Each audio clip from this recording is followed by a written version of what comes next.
வணக்கம். நான் மெய் ஜோதிட ஆலோசகர் கே கார்த்திகேயன் கள்ளக்குறிச்சியிலிருந்து பேசுகிறேன். இன்றைக்கு நாம் பார்க்கக்கூடிய தலைப்பு புரட்டாதி நட்சத்திரத்தின் 4 பாதங்களில் பிறந்தவர்களுக்கான பலன்கள்.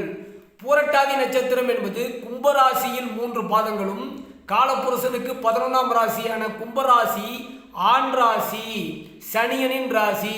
அந்த சனியனின் ராசியில் கும்பராசியில் 3 பாதங்களும், மீன ராசியில் 1 பாதங்களும் ஆக மொத்தம் 4 பாதங்கள் இருக்கிறது. அப்ப புரட்டாதி நட்சத்திரத்தின் 4 பாதங்களில் பிறந்தவர்களுக்கான பலன். முதல் பாதத்தில் பிறந்தவர்கள், புரட்டாதி நட்சத்திரத்தின் முதல் பாதங்களில் பிறந்தவர்களுக்கான பலன்.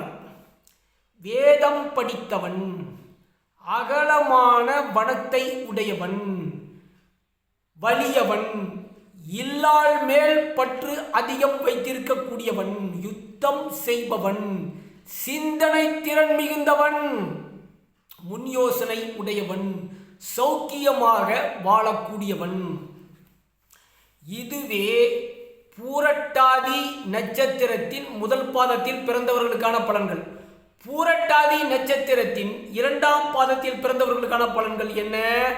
அரசனுக்கு சமமானவன், உன்னதமான மந்திர உபதேசம் பெற்றிருக்கக்கூடியவன், ஒருபோதும் சோர்வு அடைய மாட்டான், இடத்திற்கு தகுந்தாற்போல் தன்னுடைய மனதை மாற்றிக்கொள்ளக்கூடியவன், எல்லோரிடத்திலும் பணிவுடன் நடந்து கொள்ளக்கூடியவன், எல்லோரிடத்திலும் பணிவாக நடந்து கொண்டு காரியமும் சாதிக்கக்கூடியவன், களிப்புகளை உடையவன்.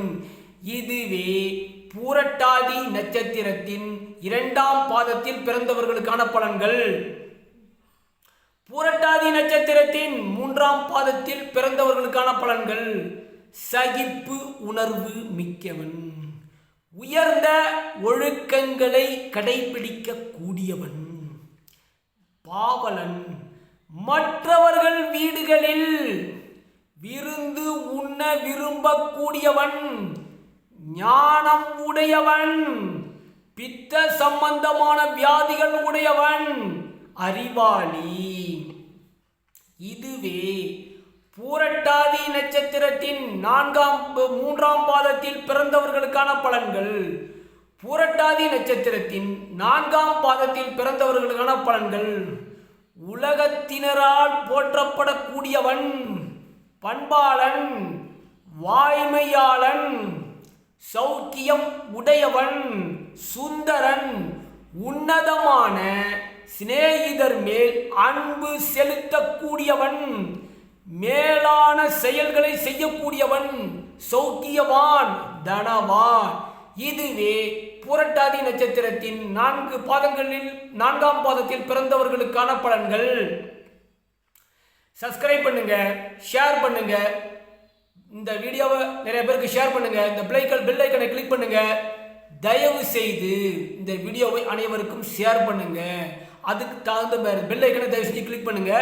அதுக்கு தகுந்த மாதிரி தான் நான் இந்த வீடியோவை நான் நிறையா மேக் பண்ணி போட முடியும். நிறையா சந்தேகங்கள் நான் விளக்க முடியும். அதே சமயத்தில் எல்லோரும் எல்லாமும் பெற வேண்டும், இங்கு எல்லாரும் இல்லாத நிலை வேண்டும் என்பது கூறி விடைபெறுகிறேன். நன்றி, வணக்கம்.